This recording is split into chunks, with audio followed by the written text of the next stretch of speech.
Hey there!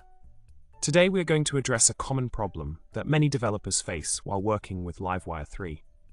The problem revolves around having a table inside a form where each row contains radio buttons for yes or no selection.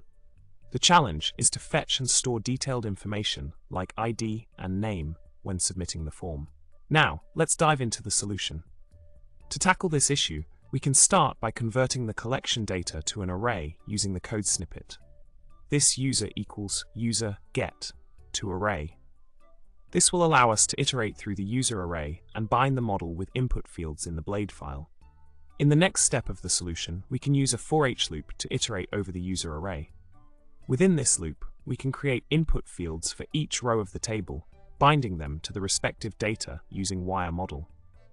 This setup will enable us to capture user input accurately.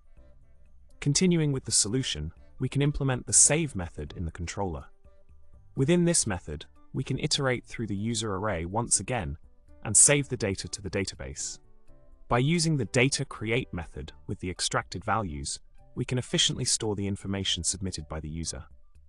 In summary, by following these steps, you can effectively capture and store user input from a table containing radio buttons in a Livewire 3 form. I hope this solution helps you overcome the challenge you are facing. Remember to like, subscribe, and comment below with your thoughts. Stay tuned for more tech tips and tricks.